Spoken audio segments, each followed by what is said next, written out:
Welcome to Lesson 10 of Differential Calculus, which is the inverse trigonometric functions. So for this lesson, kailangan lang natin tandaan itong mga rules na to.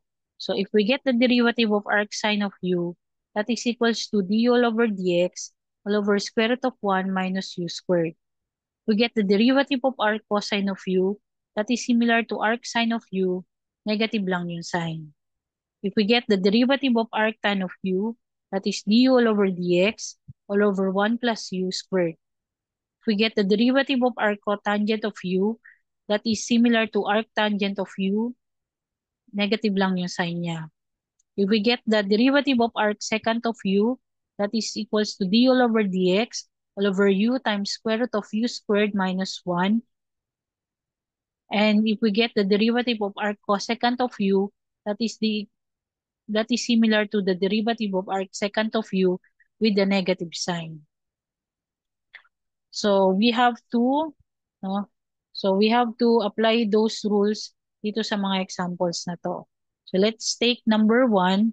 Number one example, f of t is equals to 4 inverse cosine of t minus 10 inverse tangent of t. So hanapin natin ngayon yung derivative niya.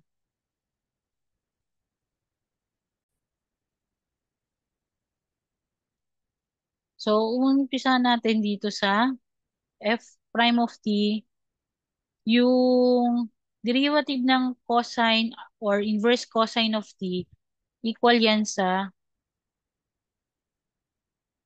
sabi natin kanina, inverse cosine of u, equal yan sa du all over dx, negative all over square root ng 1 plus u squared. Okay? Yung u natin dito, yung t. Okay, ganun din sa tangent yung u, yung t. So therefore, yung 4 natin dito ay constant value. Therefore, pag kinuha natin yung derivative ng inverse cosine of t, that is negative 4 tapos times 1 kasi 1 yung derivative ng t all over square root of 1 plus ang u natin is t. So that is t squared. And then, i-derive naman natin tong negative 10 inverse tangent of p. So, pagka naman kinuha natin yung inverse tangent of t, derivative ng inverse tangent of t, that is inverse tangent of u, equal yan sa du all over dx all over, sorry, ito d all over dx. d all over dx, yan. Equal yan sa du all over dx all over 1 plus u squared. So, ang d all over dx natin dito, again, itong 10 is simply constant. So, yung d all over dx natin dito is the derivative of t, which is 1. All over 1 plus t squared. Kasi yung u natin, yung t. So, therefore, ang f prime of t natin for number 1 is simply negative 4 all over square root of 1 plus t squared minus 10 all over 1 plus t squared. Ito na yung final answer for number 1.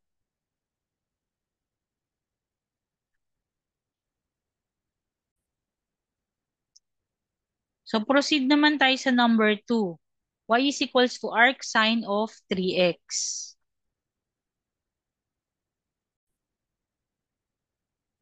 So dito, sa problem na to, y is equals to arc sine of 3x, yung u natin dito, yung 3x.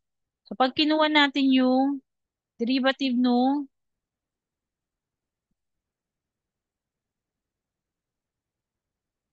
arc sine or sine of inverse sine of u, that is equals to du all over dx all over square root of 1 plus u squared.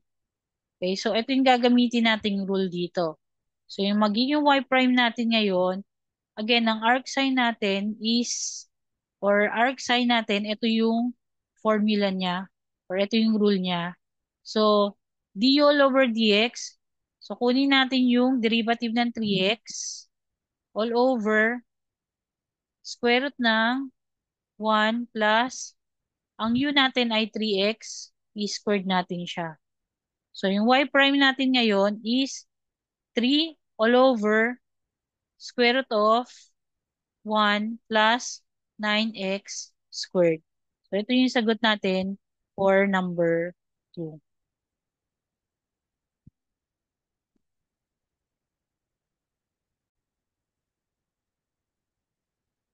So, try naman natin ngayon yung number 3 which is y is equals to x arctangent 2x.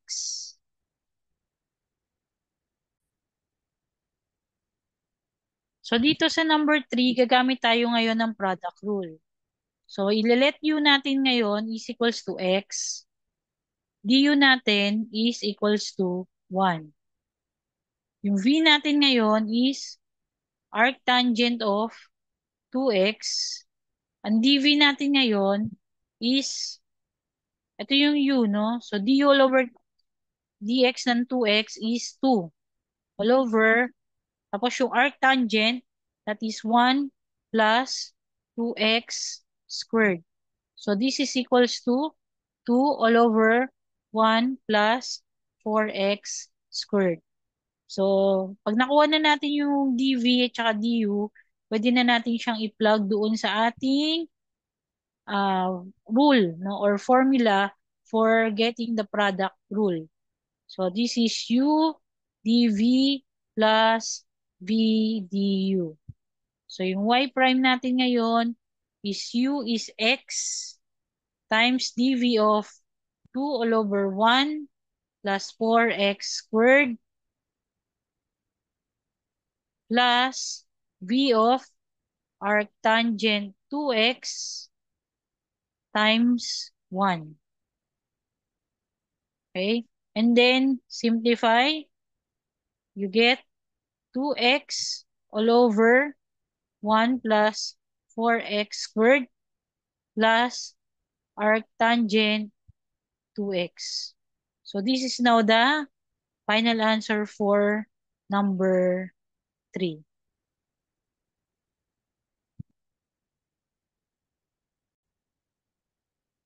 So, in number 4, we get u or we have u is equals to arc cosecant t raised to the 3 halves. So, meron na tayo ngayong exponent dito.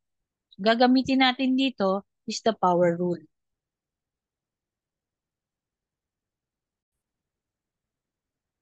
So, again, sa number 4, power chain rule ang gagamitin natin dito. So, makukuha natin yung u prime is equals to, ibaba yung exponent dahil meron tayong power rule. Kopyahin yung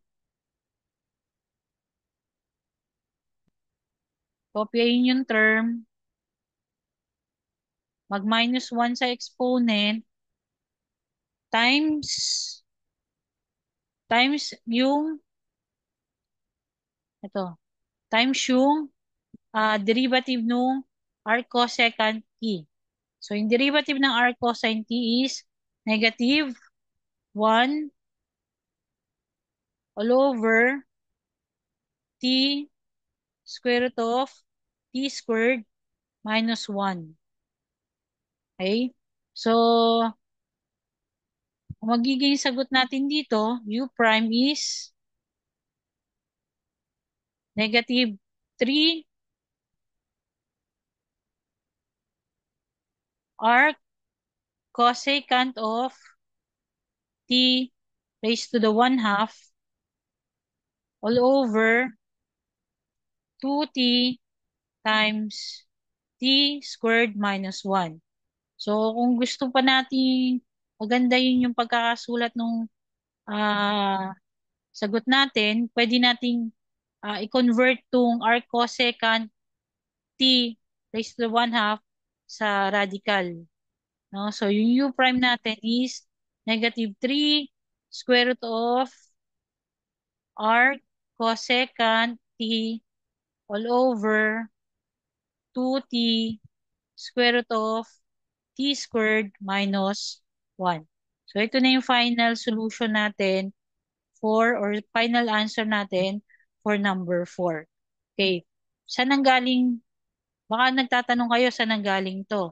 Kasi ulitin natin, yung derivative ng arc cosecant u natin, equal yan sa du all over dx all over, or negative pala siya. Negative kasi c siya. Negative du all over dx all over u times square root of u squared minus 1. Yun. Kaya doon nanggaling ito, doon nanggaling tong term na to.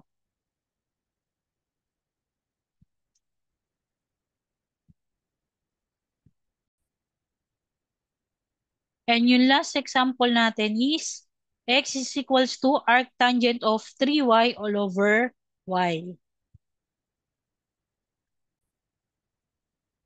So sa number 5, ang gagamitin naman natin ngayon is the quotient rule. No? So maglelet tayo ng u is equals to arctangent 3y. So yung magiging du natin ngayon is 3 all over 1 plus 3y quantity squared. So this is equals to 3 all over 1 plus 9y squared. Saan nanggaling yung 3? Yung 3 nanggaling po dito sa 3y. Derivative ng 3y is 3. Kaya, ah, kaya ito yung naging answer natin. Okay? Tapos yung v natin ngayon equal to y. So yung dv natin equal lang yan sa 1.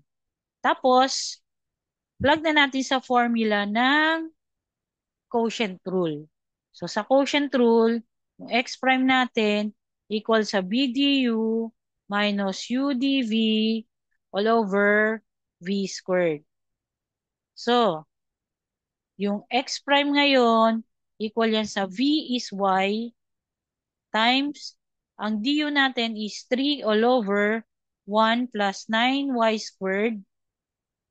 Tapos, yung u natin minus u ng arc tan 3y times dv of 1 all over lahat ng y squared. Okay? So, dito sa taas, no? Yung sa taas na term natin, okay? Magiging x prime natin is equals to 3y minus, ito, dapat meron tong 1 plus 9y squared, no? Arctan of 3y kasi ibababa natin yung 1 plus 9y squared. Ayan. Times y squared. So, ito na yung magiging final solution or final answer natin para sa number 5. So, pag binaba mo itong denominator na to dito, dapat magmumultiply ka dito sa arctangent 3y para maging ma-cancel out lang din siya. Magiging 1 lang din siya. Okay? So, that ends the examples for the inverse trigonometric function.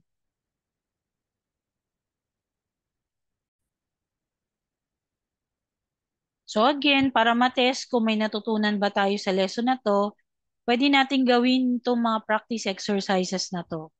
So yun lang. See you sa next lesson. Goodbye and God bless. Thank you.